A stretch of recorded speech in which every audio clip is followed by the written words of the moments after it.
당신이 오늘 뉴스를 켰을 때 국회의원 300명 전원이 AI로 교체됐다는 속보가 뜬다면 어떤 감정이 먼저 올라올 것 같습니까? 분노일까요? 아니면 솔직히 말해 안도일까요? 한국 국회의 신뢰도는 OECD 30개국 가운데 28위, 사실상 꼴찌권입니다.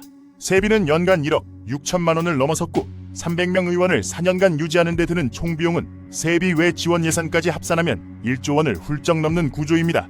그 돈을 쓰면서 정작 국민이 체감하는 건 싸움뿐이라는 이야기가 나온 지는 이미 오래됐습니다. 그렇다면 정말로 AI가 그 자리를 대신하는다면 어떤 일이 벌어질까요?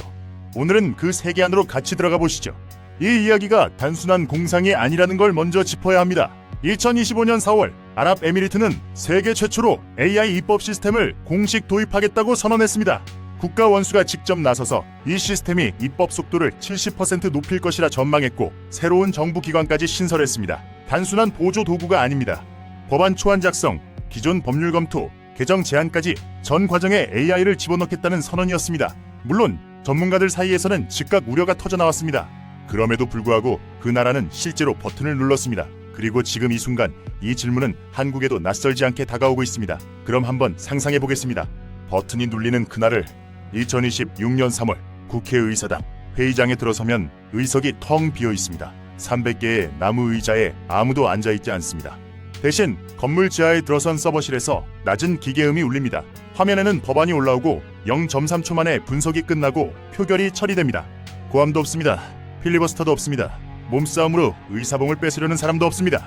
처음에는 이게 기적처럼 느껴집니다. 밀린 법안이 하루 만에 수십 건씩 처리되고 보좌관 인건비도 없어지고 특권도 사라집니다. 그 회의장을 바깥에서 유리창 너머로 들여다보는 순간 이상하게 쓸쓸한 감정이 먼저 올라옵니다. 그게 왜인지는 아직 잘 모를 겁니다. 하지만 그 감정은 나중에 다시 돌아옵니다. 그 첫 번째 달이 지나면 수치는 실제로 좋아집니다. 이 지점이 중요한데 AI 의회의 초기 성과를 무시하는 건 정직하지 않은 분석입니다. 우선 부패가 사라집니다. 법안을 통과시켜주는 대가로 누군가와 식사를 하거나 봉투를 주고받는 일 자체가 구조적으로 불가능해집니다. 로비를 넣을 인간이 없습니다. 게다가 소외계층의 목소리가 처음으로 데이터로 집계되기 시작합니다. 농촌 고령인구, 장애인, 비정규직 노동자들의 생활 데이터가 법안 설계에 직접 반영되는 구조입니다. 지역구 관리에 바쁜 인간 의원이 놓쳤던 수치들이 입력값으로 들어옵니다. 효율의 차원에서만 보면 이 시스템은 분명히 작동합니다. 그런데 두 번째 달로 접어들 무렵 균열이 생깁니다. 법안 하나가 통과됩니다. 공공임대주택 배분 알고리즘 개편안입니다. AI가 분석한 데이터를 보면 특정 지역의 저소득 가구에 우선 배분하는 게 효율적입니다.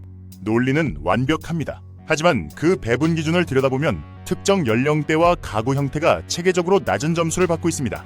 AI가 학습한 과거 20년간의 데이터에 이미 편향이 녹아 있었던 겁니다. 이게 단순한 기술 문제가 아닌 이유가 있습니다.